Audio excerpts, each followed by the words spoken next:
Les compagnons qu'Allah soit satisfait d'eux ont soutenu le messager d'Allah dans ses guerres contre les mécréants. Le plus douloureux pour eux était de combattre souvent leur propre famille et tribu, celles qui n'avaient pas embrassé l'islam. Abu Bakr al-Siddiq, qu'Allah soit satisfait de lui, combattait aux côtés du prophète alors que son fils était dans l'armée adverse. Mais les compagnons, forts de leur foi et de leur sincérité, ne reconnaissaient personne d'autre qu'Allah et son messager. Ils défendaient la religion d'Allah avec ardeur.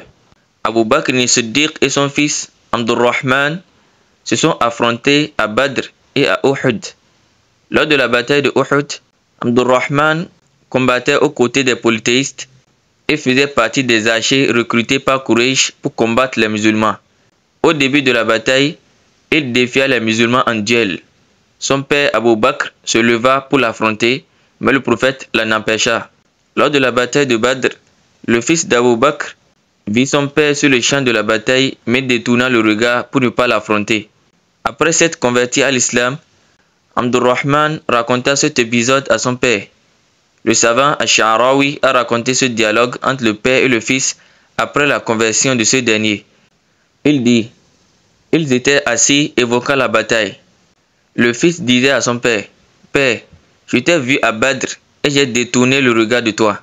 C'est-à-dire qu'il aurait pu le tuer, mais qu'il avait évité le combat. Abu Bakr al-Siddiq lui répondit: Par Allah, si je t'avais vu sur le champ de bataille, je t'aurais tué. Les compagnons étaient les croyants sincères qui ne cherchaient qu'à défendre la cause d'Allah. L'amour qu'a Abu Bakr pour Allah, l'unique, le Très-Haut, est clairement plus énorme et plus important que celui pour son fils. Allahu Akbar. Les épreuves des compagnons ne se limitaient pas à l'histoire d'Abu Bakr et de son fils. En effet, un autre compagnon, Abu Ubaida ibn Jarrah, qu'Allah soit satisfait de lui, s'est trouvé dans une situation similaire. Selon un hadith rapporté par At-Tabarani, Abu Ubaida a tué son père Al-Jarrah à la bataille de Badr. Son père l'affrontait, mais Abu Ubaida l'évita.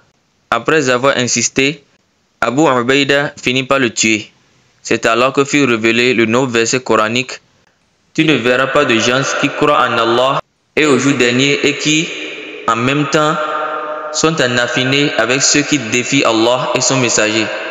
Dût-il s'agir de leur père, de leur fils, de leurs frères ou des membres de leur tribu. Ceux-là, Allah a inscrit la foi dans leur cœur et les a appuyés d'un souffle émanant de lui.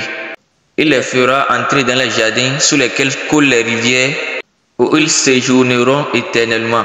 Allah est satisfait d'eux et ils sont satisfaits de lui. Ceux-là forment la partie d'Allah. En vérité, ce sont les partisans d'Allah qui réussiront.